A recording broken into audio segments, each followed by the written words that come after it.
We have a reading this morning.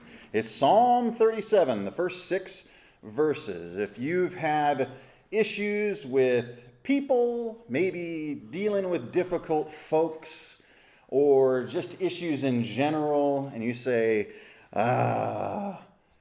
this jerk, the way he's been treating me, that dink, he's really, he gets on my nerves. That clodhopper, I can't believe that clodhopper. Oh, she drives me nuts, right? If you have this kind of stuff going on in your lives, I have good news for you. The Lord has told us a few things in Psalm 37.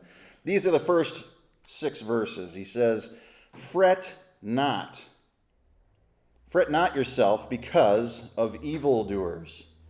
So this is your attitude, and this is the way you should be thinking and acting and living, believers. Okay, so this is instruction for believers to not fret yourself because of evildoers. Be not envious of the wrongdoers, for they will soon fade like the grass and wither like the green herb. What do you do instead? Don't fret. Don't be envious or jealous of those who do wrong, who seem like they're got it made.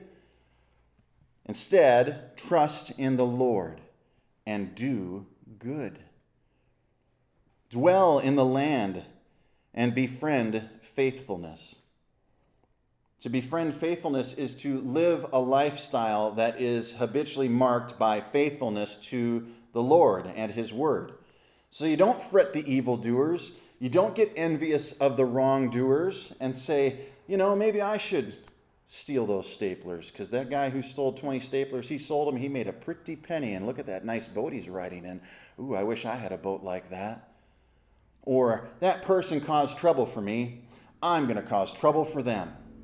That's not the way we should be acting nor thinking, believers. God says, fret not.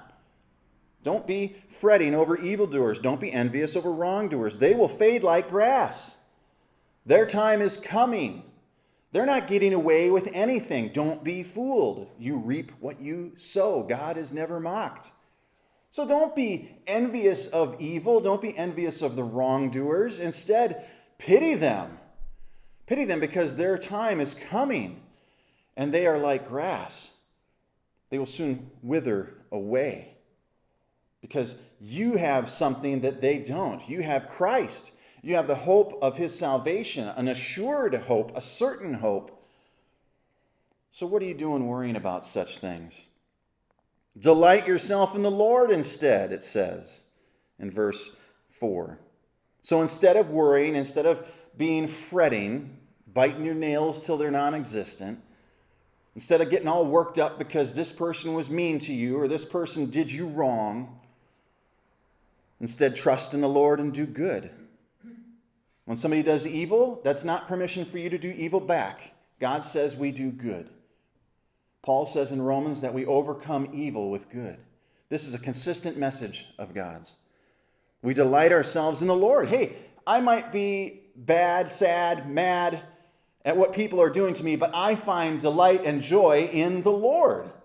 That is greater than anything that I can be having happened to me from someone else. So I delight myself in the Lord. It keeps me from getting down in the dumps. If I delight myself in the Lord, He will give me the desires of my heart.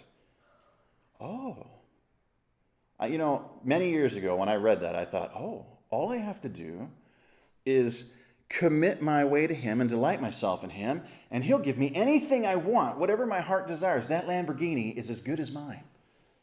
Maybe it wasn't a Lamborghini.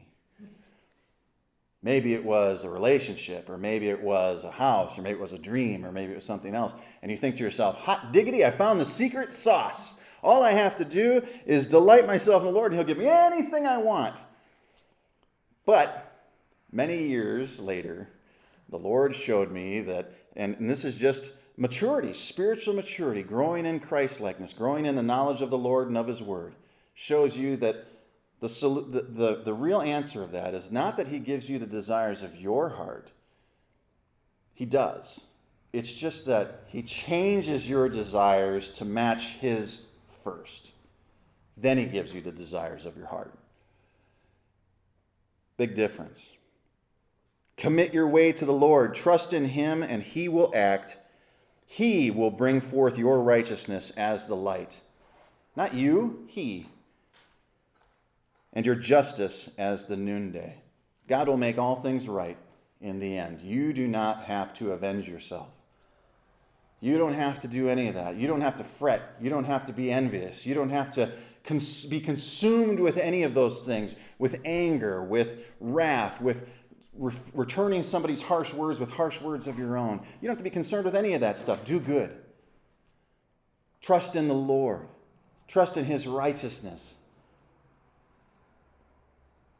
And in doing so, you will find that he will change the desires of your heart and he will give them to you because they are his desires.